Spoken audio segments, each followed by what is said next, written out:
Did you know that Preview has a function where you can save your signature for when you need to sign documents in PDF form? Let me show you how it works.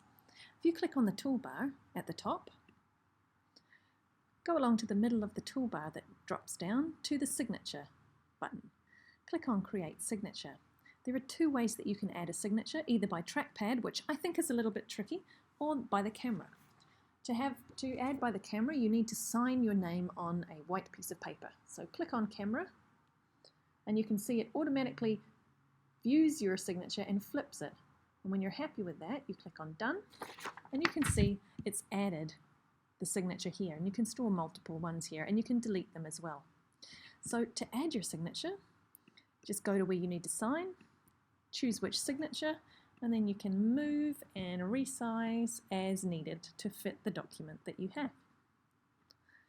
When you save, it'll be locked in your PDF. Hope that helps.